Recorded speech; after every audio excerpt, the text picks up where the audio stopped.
خدا کے ساتھ ریلیٹ کر سکیں. ٹھیک ہے, آگے بڑھتے ہیں. لوکا کی انجیل اس کا 3 باب اور اس کی 38ویں آیت ہم پڑھیں گے. ٹھیک ہے, 3 باب کی 38ویں آیت پڑھیں گے. اور وہ انوس کا اور وہ سیت کا اور وہ آدم کا اور وہ خدا کا تھا. ٹھیک ہے, اب یہ نسب نامہ ہے اور یہاں پر جب لکھا جا رہا ہے اس کو تو وہاں پر لکھتے ہیں 38ویں آیت پر وہ انوس کا اور وہ سیت کا اور وہ آدم کا اور وہ خدا کا تھا, یعنی کہ آدم خدا کا بیٹا تھا.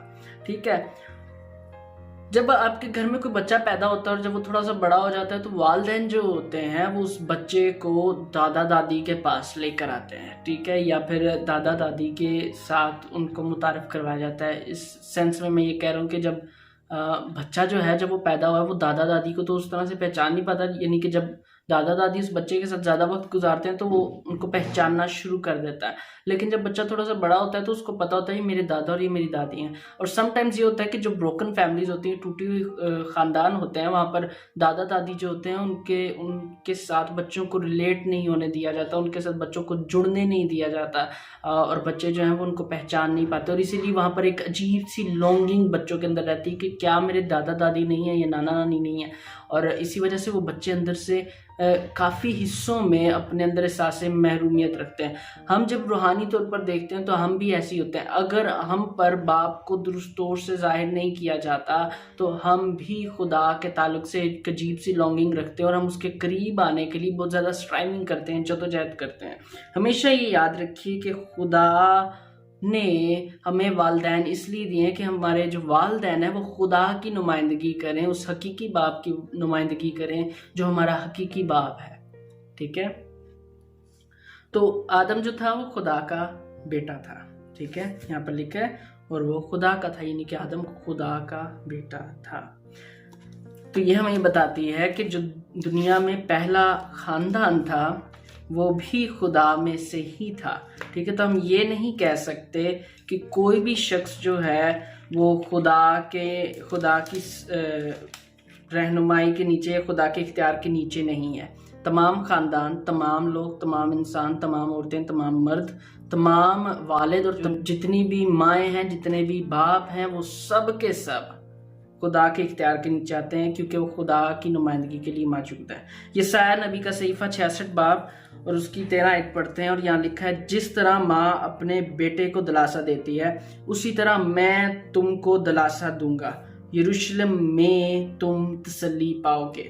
ہمیں اب جب اس کو پڑھتے ہو تو آپ کو پتہ چلتا ہے کہ جس طرح ماں اپنے بیٹے کو دلاسا دیتی ہے. اب یہاں پر خدا اپنی کیٹیگری دکھا رہا ہے. ٹھیک ہے, یہاں پر ہم کہہ سکتے ہیں کہ خدا اپنے دل کے اندر موجود اس محبت کے ایک فرق روپ کو دکھا رہا ہے. ٹھیک ہے, ہم میں سے بہت سارے یہ تو کہتے ہیں کہ خدا باپ ہے لیکن ہم اس کے ساتھ ریلیٹ نہیں کر پاتے.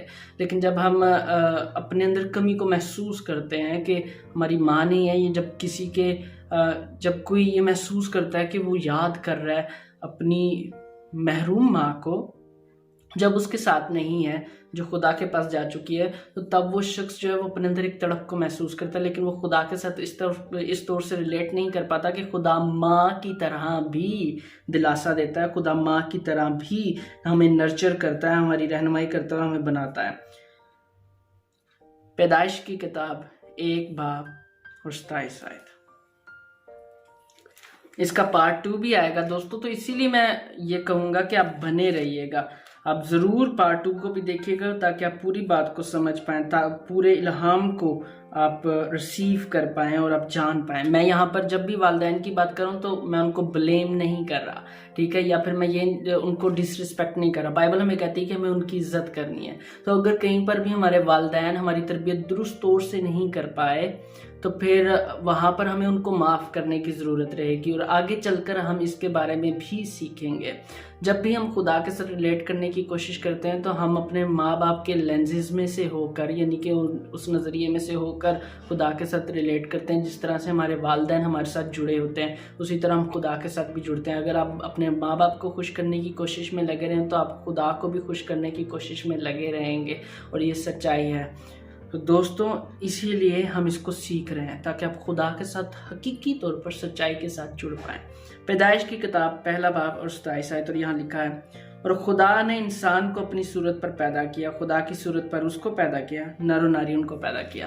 تو اس کا مطلب یہ ہے کہ خدا جو ہے وہ اپنے اندر ایک باپ والی محبت بھی رکھتا ہے اور ایک ماں والی محبت بھی رکھتا ہے۔ ہم یہ نہیں کہہ سکتے کہ خدا جو ہے میل بھی ہے اور فیمیل بھی ہے، کیونکہ جینڈرز جو ہوتے ہیں وہ فزیکل ہوتے ہیں، ٹھیک ہے، وہ جسمانی ہوتے ہیں، روح کے جینڈرز نہیں ہوتے، ٹھیک ہے، روح کی جو جنس ہے وہ نہیں ہوتی۔ لیکن خدا کیونکہ محبت ہے تو باپ والی محبت بھی اسی میں سے بہتی ہے اور ماں والی محبت بھی اسی میں سے بہتی ہے۔ لیکن اگر ماں باپ دونوں ہی خدا کے ساتھ درست طور سے الائنڈ نہیں ہیں، وہ اس طرح سے کنیکٹڈ نہیں ہیں، تو جو بچے ہیں جو ماں باپ کی چھتر چھایا میں، جو ماں باپ کے پاس موجود ہیں تاکہ تربیت حاصل کریں، تو خدا کی محبت کو درست طور سے حاصل نہیں کر پائیں گے، کیونکہ والدین جو ہیں، ماں باپ جو ہیں وہ باغی ہیں اور وہ باپ کے ساتھ، حقیقی باپ کے ساتھ خود کنیکٹڈ نہیں ہے، تو بچے کو کیسے کنیکٹڈ کریں گے؟ تو ہمیں وہاں پر بہت ساری چیزیں ڈسکور کرنی ہے، اس لیے پارٹ 2 کے لیے ہمارے ساتھ بنے رہیے گا۔ چلیں دعا کرتے ہیں۔ پیارا آسمانی باپ، ہم آپ کی تمجید کرتے ہیں، ہم آپ کی بڑائی کرتے ہیں، آپ کی محبت کے لیے آپ کی شکر گزاری کرتے ہیں، اور اب آپ ہم آپ کے فضل کے لیے آپ کے نام کو جلال دیتے ہیں اور آپ کا شکر کرتے ہیں تمام باتوں کے لیے۔ ہم آپ کا شکر کرتے ہیں اپنے والدین کے لیے جو آپ نے ہمیں دیے، آپ کا شکر و مسیح کے نام سے، آمین۔